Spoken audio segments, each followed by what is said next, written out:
Armand Pierre, bonjour. Merci de répondre à mon invitation. Bonjour. Alors, tu es auteur de bande dessinée, illustrateur, scénariste depuis 1981. Oui.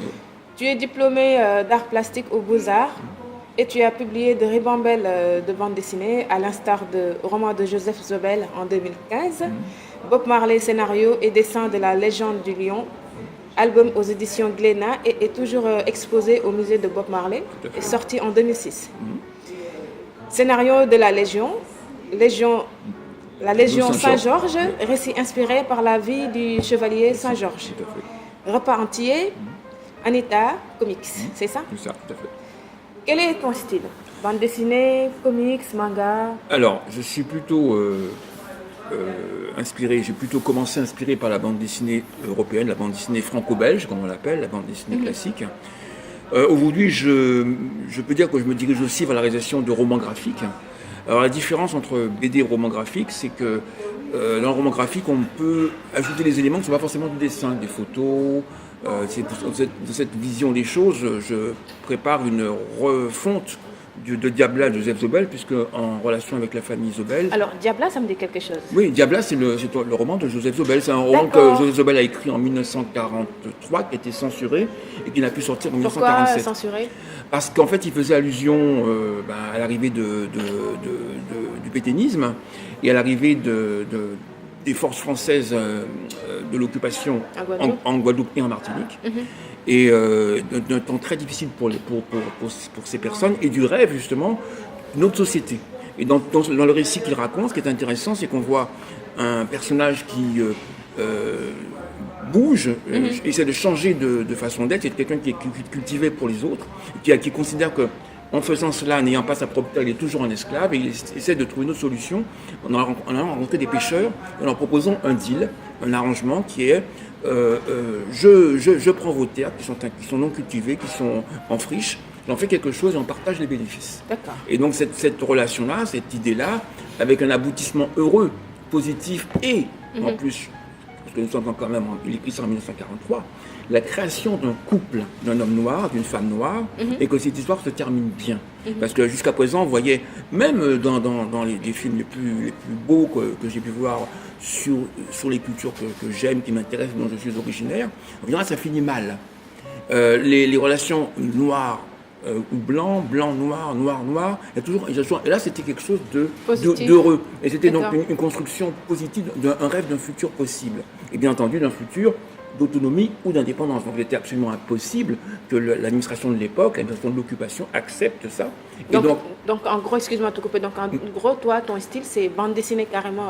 Bande dessinée réaliste, donc, basée sur l'histoire, basée sur des événements qui, moi, dont je me sens occupé, des choses qui me soucient. D'ailleurs, pas seulement l'histoire du passé, mais l'histoire du futur. Oui, parce que, en fait, ma deuxième question, c'était de savoir... quels sont les contenus de tes BD, à qui elles s'adressent tes Alors moi, elles s'adressent à tous les publics. D'accord. Parce que moi, je considère je ne crois pas à la BD pour enfants ou la BD pour adultes. Quand on dit BD pour adultes, on a l'impression qu'on parle de BD pornographique. Non, il y a la bande dessinée. Moi, quand j'étais enfant, je lisais tout. Je pense que les gamins sont curieux de tout. Ou ils ne lisent peut-être pas de la même façon. Ils vont lire sur des tablettes ou des smartphones, mais ils lisent. Ils sont passionnés. Et ceci sur tous les continents. Quand vous apportez quelque part, ce que je fais aussi, parce que je n'aurai pas eu le temps d'en parler, je ne suis pas seulement auteur-illustrateur, je suis aussi animateur. J'ai travaillé pendant plus de 6 mois dans les écoles d'Aubervilliers en tant qu'animateur, formé en tant que tel, pour pouvoir participer au périscolaire. J'ai vu des enfants du Cambodge, du Cameroun, des enfants chinois, des enfants de partout. Le monde était là. Le monde est là. Et les enfants ne se battent pas entre eux. Ça, parce que souvent on entend dire oui, la société multiculturelle, c'est un rêve, ça marche pas. Mais je suis désolé, là ça marchait, ça marche aux Antilles. Moi je suis de la Guadeloupe. En Guadeloupe, il y a des gens de toutes les origines. Et toutes ces origines diverses sont là. Et ça fait partie du projet, certainement, dont on va parler après, c'est qu'il fallait absolument représenter ça. Le futur, pour moi, c'est ça. Le futur, c'est des gens qui essaient de faire des choses ensemble. C'est pas des gens qui se battent. Parce que quand on se bat, on fait rien. Quand on se bat, on détruit tout ce qu'il y a autour de nous. Mais donc, en gros, tes contenus, en fait, ça s'adresse à tout le monde. Oui.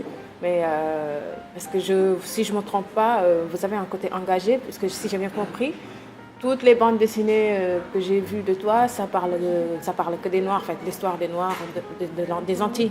Oui, alors pourquoi? Parce qu'en fait, d'abord, il faut comprendre une chose, c'est qu'il y a énormément d'auteurs de bandes dessinées, parce que moi je suis de Paris, j'étais parisien jusqu'à il n'y a pas si longtemps, et il y a plus de 5000 titres qui sortent par an.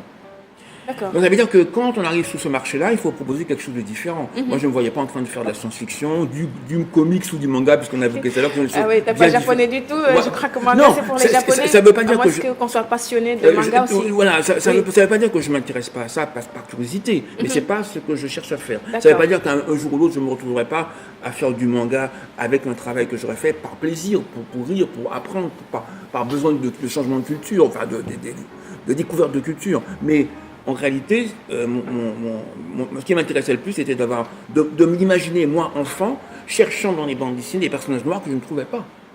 C'est logique alors. Ben oui, donc de toute façon, à un moment donné, on se dit, je suis dessinateur, je vais le faire ce que je ne voyais pas. Bien sûr, si tu ne le fais pas, voilà.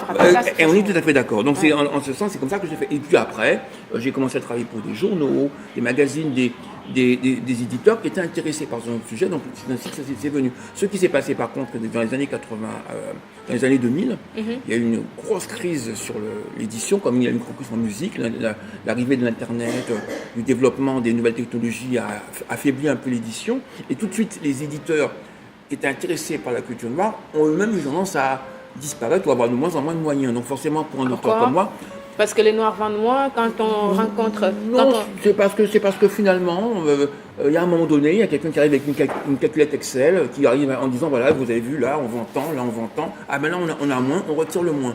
Sans chercher à comprendre si on peut pas... du coup, parler de culture noire, c'est partie des moins. Si je faisais de la science-fiction, j'aurais certainement aucun problème. Mais moi, si je fais de la science-fiction, ce serait une science-fiction sur les Antilles, par exemple. Et je dis ça parce que justement... et j'en profite pour enchaîner là-dessus. Je travaille depuis plus de 20 ans avec un ami qui est scénariste, Patrick Cheval.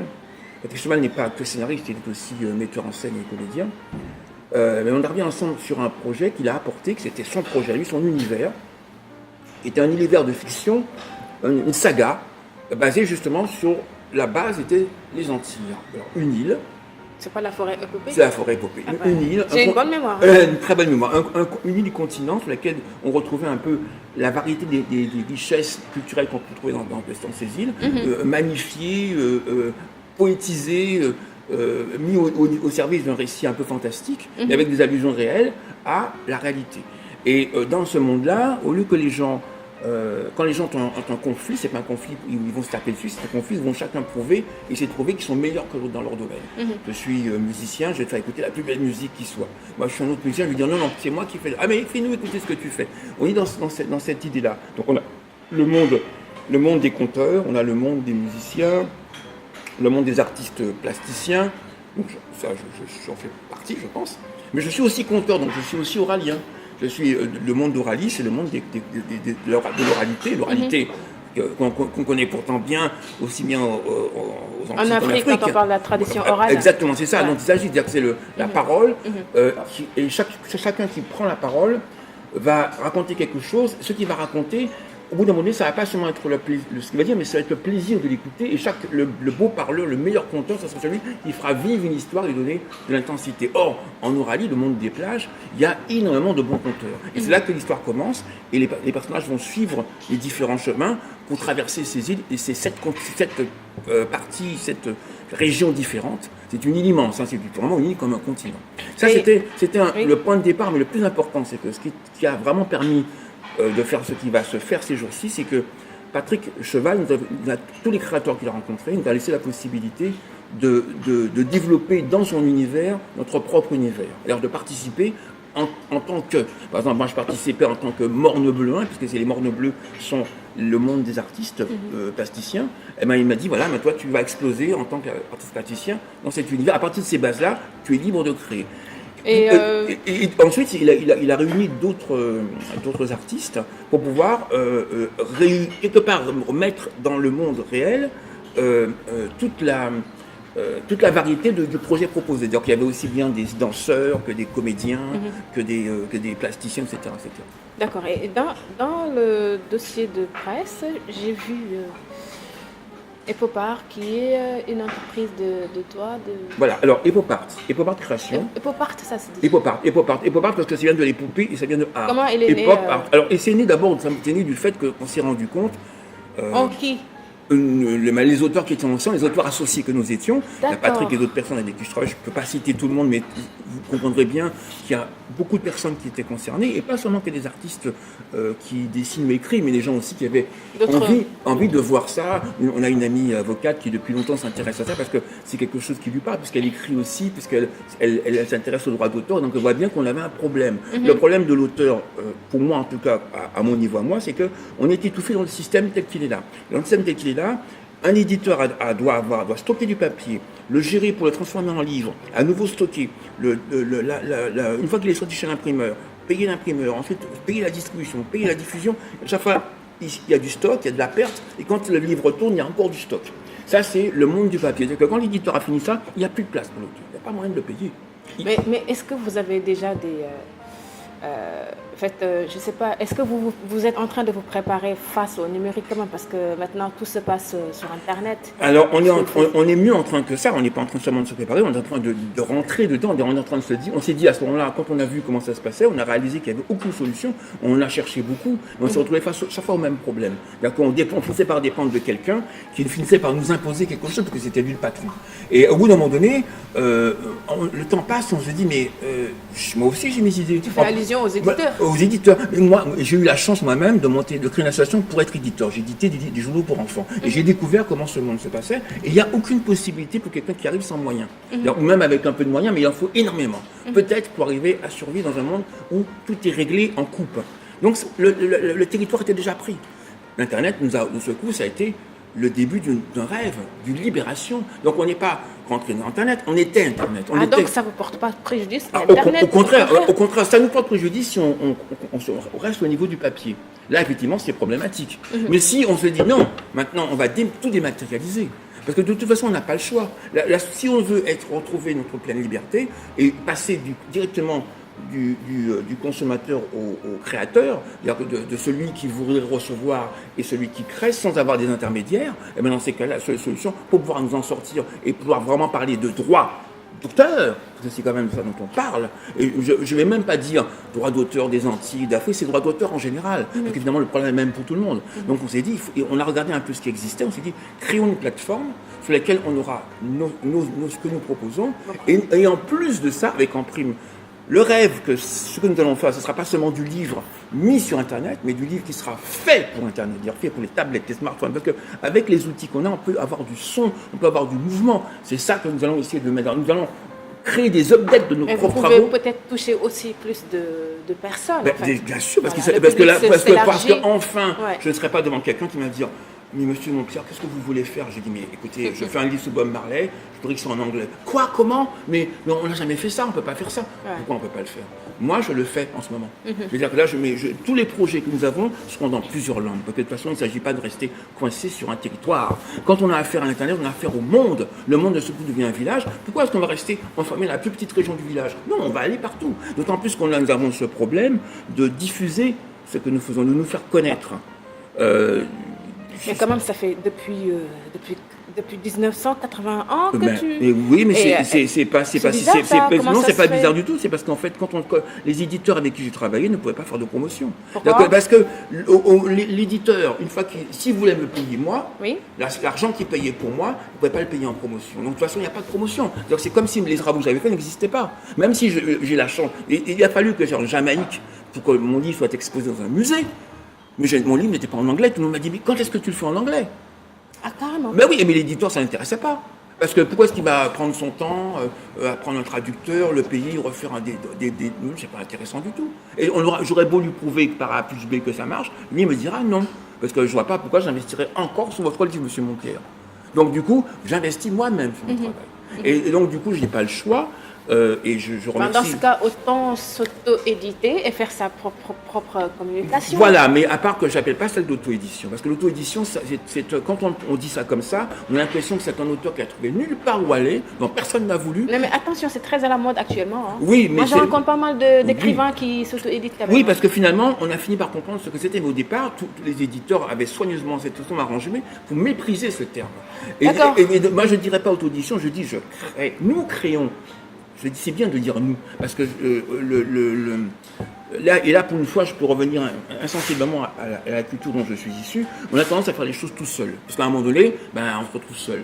Ben Parce qu'il n'y a pas, par exemple, moi en tant qu'auteur, j'aurais très bien pu me retrouver seul, parce que si j'étais en Guadeloupe, je n'aurais pas d'éditeur. D'éditeur sérieux, je parle. Donc, automatiquement, le problème se pose de faire les choses tout seul. Je m'auto-édite tout seul. Et où est-ce que je vais trouver les comparses pour faire le reste? Qui va s'occuper de la communication? Qui va s'occuper de la commercialisation? Qui va s'occuper du site internet? Il faut des gens, il faut du monde. Et la seule solution que nous avions, c'est de faire un projet tellement fascinant que nous allions réunir une équipe autour de nous et faire ça. Et donc l'internet, c'est intéressant pour ça. Ce n'est pas de l'auto-édition, c'est la création de maisons d'édition qui va s'ouvrir à d'autres auteurs par la suite. Donc, en fait, mais vous n'allez pas seulement vous allez pas seulement rester sur le domaine de la bande dessinée ou comics, mais vous allez vous ouvrir aussi aux écrivains. Pourquoi? D'accord. Parce qu'à un moment donné, il y a une amie un jour qui m'a dit, quand on D'accord. discutait, on parlait de choses commerciales, elle me dit, mais Roland, l'économie, c'est pas le capitalisme seulement. L'économie, et une économie, ça veut dire la vie de quelque chose. Comment allons-nous vivre de ce projet, puisqu'on vient de dire que les albums ne se vendent pas facilement, enfin en tout cas c'est compliqué puisqu'il y a 5000 titres qui sortent par an, donc il faut diversifier à partir d'un projet où il y a de la bande dessinée, il peut y avoir du dessin animé, il peut y avoir des films, il peut y avoir du théâtre, il peut y avoir des spectacles musicaux, et tout ça est prévu dans le site. Donc il y aura des volets pour tout ça, une richesse en fait proposée, comment dirais-je, une palette de choses, aussi bien pour la personne qui vient regarder, que pour la personne qui pourrait dire mais ça m'intéresse, je veux investir dans un projet. Et là, on a une réalité économique. Là, quand on parle comme ça, d'un seul coup, on devient réel, et d'un seul coup, on peut avoir un dossier financier, on peut avoir la réalité, d'un seul coup, nous prenons la place pourquoi pas parmi les plus grands un jour. Moi, je n'ai pas de doute là-dessus. Si je regarde le travail que je fais en Paris de 81, mais je suis actuellement certainement l'un des plus anciens auteurs noirs au monde, je ne dis pas ça pour me mettre en valeur, je dis ça parce que c'est une réalité. Que déjà depuis 81, et je ne peux pas la mettre, je peux à peine la mettre en valeur aujourd'hui, puisque la plupart des gens ne le savent pas. Mais la réalité est que maintenant, je peux me dire, j'ai assez travaillé pour pouvoir maintenant avoir la reconnaissance que j'espère, et pour pouvoir arriver là où je veux, c'est-à-dire, vous voulez pas mon travail, c'est pas grave, mais au moins vous l'aurez vu. J'allais te demander d'ailleurs, est-ce qu'il y a de l'argent dans le 9e art? Est-ce que Roland Montpierre gagne énormément d'argent? Roland Montpierre ne gagnera jamais de l'argent s'il reste dans le 9e art. Parce que le 9e art n'est pas rentable. Le 9e art n'est rentabilisé que par quelques personnes qui gèrent tout le marché comme un contrôle. Comme si tu disais, par exemple, tiens, je voudrais faire quelque chose de toi, et qu'on me dit, ah non, c'est déjà pris. La place est prise. Donc c'est pas là qu'il faut que je le fasse. Donc du coup, c'est pas un problème de gamme, c'est un problème d'art tout court. C'est un problème d'expression. C'est-à-dire que l'art forêt épopée, en devenant épopard création, devient un monde de création à partir du monde de la forêt, d'une proposition qui n'est pas seulement une proposition artistique, qui est une proposition de rêve. Parce que c'est quoi un artiste? C'est un créateur. Un créateur, c'est un chercheur. Un chercheur, qu'est-ce qu'il est censé faire? C'est trouver quelque chose. Or, la seule chose que nous devons trouver aujourd'hui, c'est comment vivre ensemble. Nous sommes 7 milliards sur cette planète et nous sommes en train de nous battre. Et il y a une guerre mondiale quelque part dans le monde en ce moment où des pays s'entretuent par personne interposée. On a trouvé on a trouvé le moyen d'externaliser les guerres et d'utiliser la néocolonisation comme terrain de combat. On ne peut pas continuer comme ça. Parce que là, moi je sais, sans être un devin, en tant que créateur, je peux imaginer là où on va. Et je ne veux pas aller là. C'est pas pour ça que je suis là, c'est pas pour ça que j'ai des enfants. Si j'ai des enfants et si j'aime les enfants, c'est pour pouvoir leur transmettre quelque chose avec un futur possible. Où est le futur? Le futur, je ne le vois pas comme ça. Donc nous allons proposer quelque chose. Est-ce que tu es en colère de cette situation? Mais bien sûr. Mais c'est une colère froide, une colère artistique, une colère que je vais transformer en proposition. La proposition, c'est abat les imposteurs. Toi, tu dis que tu fais ça, montre-moi ce que tu fais. Alors là, d'un seul coup, tout le monde se calme. parce que ça suffit. Non. Par contre, il faut que les gens qui fassent quelque chose n'aient pas honte, n'aient plus peur de ça, reprennent confiance en eux. Qu'ils ont le courage surtout. Oui, mais on va les aider, on va leur tendre la main, dire mais si, c'est bien ce que tu fais. Ah bon, tu crois, viens nous montrer. Et du coup, la personne se surpasse et c'est beau pour nous aussi parce que ça nous donne envie aussi. On crée notre propre émulation. Et donc ça veut dire qu'entre aujourd'hui, maintenant, où je parle d'une chose qui vient juste de naître, la société vient d'être créée. Le site sera en ligne début janvier. La conférence de presse aura peut-être lieu fin janvier. Tout ça, c'est En Guadeloupe ou à Paris? À Paris. Ah, c'est intéressant. À Paris. Parce que pour que la Guadeloupe entende, il faut qu'on entende de Paris. Ça, c'est le problème des oreilles colonisées. On n'entend que ce qui est loin. Ce qui est tout près, on n'entend pas du tout. Non, moi, il m'a fallu du temps pour commencer ça. Maintenant, je vis en Guadeloupe. Des oreilles colonisées ou aliénées? Les deux. Oui, mais elles sont aliénées parce qu'elles ont été colonisées. Tout à fait. Si il n'y avait pas de colonisation, pourquoi plutôt les gens soient aliénés? Il n'y aurait pas de l'aliénation. Mais on sait bien que... Attends, ce qui a été soigneusement fait, c'est la destruction d'un continent pour pouvoir transporter des gens d'un point à l'autre. D'une partie d'un continent, on ne va pas dire tout le continent, une partie du continent. Mais les gens, au départ, ils n'étaient pas aliénés, ils avaient une société, ils avaient une structure. Je crois savoir quand même qu'il y avait même des mondes où il y avait des femmes qui géraient les choses. Donc, oui, c'est pas pour rien qu'on parle de matriarcat ou matrilinéaire en Afrique. Voilà, donc ça veut dire qu'il y avait quelque chose de très intéressant qu'on n'a pas voulu développer, que ça ne nous intéressait pas du tout, bien entendu. Moi, je dis, retour à toutes ces questions, retour à toutes ces belles origines. Non, mais toi, tu reviendras encore dans mon émission. Tu parles comme j'aime, hein. Et je crois que mon public aussi est d'accord là-dessus. Et ce sera avec grand plaisir. Sachant en tout cas une chose, parce que c'est vrai que je me suis présenté comme un auteur intéressé par la culture noire, je ne suis pas intéressé que par elle. Moi, par ma propre vie, parce que je suis métisse, donc je suis né à Paris, je suis quelqu'un qui s'intéresse à tout. Quand je suis arrivé aux Beaux-Arts, il y avait des gens de partout. Et c'était merveilleux, il y avait des gens qui venaient avec des histoires que je ne connaissais pas. J'ai rencontré une dame de moitié qui était iranienne, une autre qui était chilienne, et j'ai appris des choses des gens. Parce que le monde était déjà en tension, et quand on entendait des choses que j'avais entendues nulle part.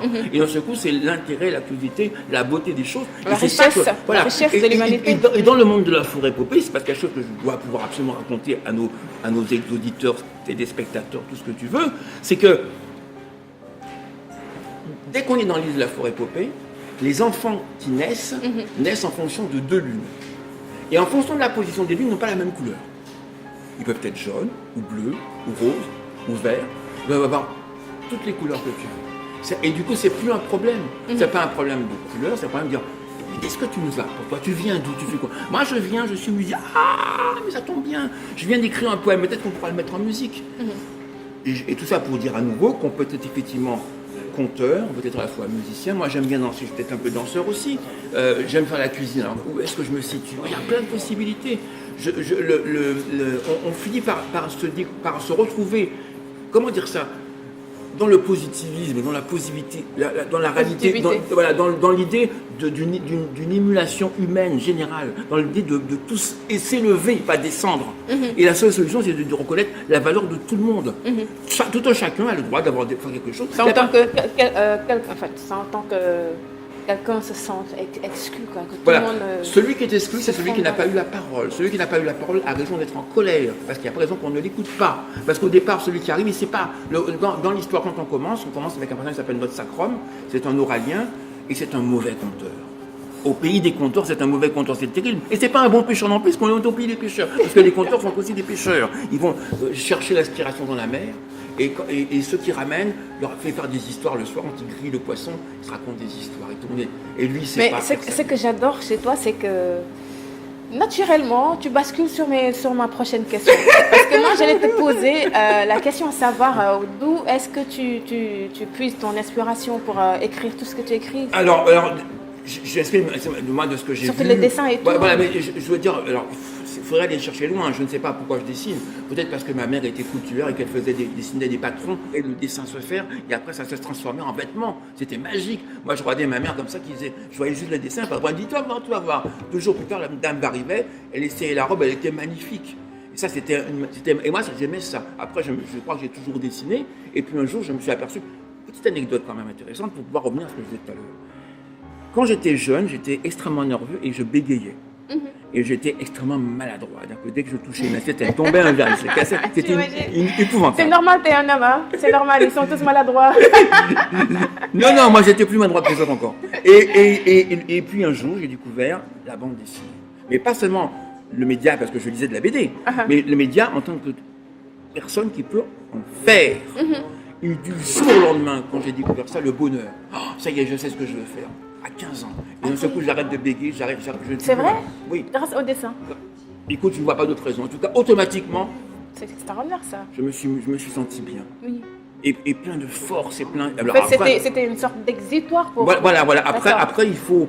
Après, heureusement, dans la vie, on a des hauts, des bas et on se rappelle de ça et on retrouve cette énergie-là. Oui. J'ai beaucoup de chance. C'est-à-dire que le temps est passé bien et surtout, il m'a apporté confiance en moi. Oui. On ne peut pas se présenter devant une foule de personnes, présenter un projet si on n'a pas de confiance en soi. La voix s'étrangle, on n'est pas bien, c'est des choses qui arrivent, mais c'est normal parce que ça, c'est la vie qui nous apporte ça. C'est la maturité, c'est l'expérience, c'est tout ce que nous avons traversé qui nous amène dans ce coup à nous dépasser parce qu'on se dit quel est le but? Le but, c'est eux, c'est mes enfants, c'est le monde, c'est de proposer quelque chose, de dire personne ne cherche ça, mais moi je l'ai cherché. Ce que je vous apporte là, c'est du bien-être. C'est pas seulement une BD, etc. C'est plus Bien que sûr, ça. bien C'est-à-dire que de là où je viens, je vois du bonheur. Quand je suis en Guadeloupe, quand je suis dans la nature, il suffit juste de regarder la végétation. Elle est tellement belle. Elle nous apprend tellement de choses. Le secou, c'est les saisons. Et plouf, les arbres explosent littéralement de couleurs. Mais on a envie d'exploser avec eux. Dire, mais ça aussi, je sais faire. Alors, moi, je suis en train d'essayer de dessiner les. Je suis pas aussi bon que la nature, mais je fais de mon mieux. Et c'est comme ça, on me disait, mais toi, qu'est-ce que tu sais faire? Et moi aussi, il faut que je réponde comme dans la forêt épopée. Donc, je suis un épopéen, et ceux qui viendront à la création deviendront des épopéens. Ils pourront s'inscrire, ils auront des cadeaux, ils retrouveront une boutique où ils pourront acheter ou consulter certains de nos travaux. Et ce seront des choses dématérialisées. C'est-à-dire que si un jour quelqu'un me dit « Ah, j'aimerais bien voir ça en livre », fais-le. Voici la licence. Fais le livre toi-même, parce que nous, on ne touche pas, on stocke rien, on n'a pas la possibilité, on est des pauvres, tu vois. Par contre, nous allons chouchouter les auteurs. Eh ben, je vais pas tarder à publier un livre alors. Il n'y a aucun problème. Quand l'auteur va venir, on va dire « Écoute, mon grand, ailleurs, quand tu signes un contrat, tu signes pour 70 ans après ta mort. » Ah, quand même, ça se passe comme ça? Ça se passe comme ça chez... Ah, je découvre des... Mais ça, c'est incroyable. Ça te fait comme ça. Alors, et donc, moi, je lui dis, écoute, tu sais, mon grand, voici ce qu'on va faire. On a besoin d'exploiter ton talent parce qu'il est magnifique. On fait un livre ensemble. Que ce soit un livre de la forêt épopée ou ta création, ce n'est pas un problème. On aime ce que tu fais. On apprécie la personne que tu es. Quand tu es venu, tu as rigolé, on a rigolé avec toi, on a chanté, on a dansé, on a bu un petit verre de planteur, on a fait du zouk, c'était bon. Maintenant, montre-nous ce que tu sais faire. Ah, c'est magnifique. On va le publier. Et tu vois, ce qui va se passer, c'est que on va s'arranger avec un contrat qui va nous donner l'exclusivité pendant 3 ans. Après, tu récupères tes droits d'auteur et tu fais ce que tu veux avec. Ou tu reviens vers nous, ou tu vas ailleurs. Tu es libre. Je ne connais aucun éditeur qui propose ça. Nulle part en France. Et je ne sais même pas. Je suis en train de chercher, mais je crois que c'est quelque chose qui peut-être être proposé sur certains sites anglophones. Encore, je ne sais pas. Donc, l'idée, c'est ça. L'idée, c'est que les travaux qui vont être proposés seront soutenus par du sponsoring, par différentes choses. Si en plus certaines œuvres deviennent des dessins animés, ce travail-là va soutenir le site. Il y aura toujours, dans le fermeture, quand on parle de contrat, il y aura une part pour le site. Mais l'auteur sera privilégié parce que c'est lui qui va porter des choses. Si l'auteur est enthousiaste. Mais tout ce que tu es en train de dire là, est-ce que c'est le fait que tu as eu de l'expérience là-dessus, que tu t'es senti... on a abusé de ton art et tout, c'est ça qui t'a révolté pour que tu... Oui, bien sûr. Mais je ne suis pas le seul. On est plusieurs auteurs. Je pense que Patrick pourrait dire pareil à d'autres niveaux. Nous avons tous eu, autant que nous sommes, surtout dans cette situation de frustration, de bosser comme des malades sur un projet aucun croyait, puis arrivant, c'est pour ça que les gens n'en ont rien à foutre. La seule chose qu'ils voient, c'est que tiens, ça va me rapporter de l'argent ou pas. Et de toute façon, toi, tu auras que ça, si tu n'es pas content, tu te casses. Il y a d'autres derrière toi. Là, c'est pas ça. Là, tu te dis, tu es un roi. Tu es un maître dans ton domaine. Viens avec nous, faisons ça, et après tu es libre. Tu es libre parce que nous aimons ta liberté, nous voulons la retrouver. Et du coup, le gars, il revient forcément parce qu'il va te proposer quelque chose de mieux, parce qu'il était bien traité. Quand on sait accueillir les gens reviennent. Nous créons une maison dans laquelle nous savons accueillir les gens. Il ne s'agit pas seulement d'offrir un cadeau, il s'agit de savoir le recevoir. Et il s'agit de savoir recevoir les gens, il s'agit de faire des propositions pour le futur. Il s'agit que la personne qui vient se sente enrichie. Et du coup, nous-mêmes aussi. Parce que le gars, il dessine trop bien. Attends, on va lui faire une nouvelle histoire. Attends, non, mais j'ai encore une meilleure. Et on avance comme ça.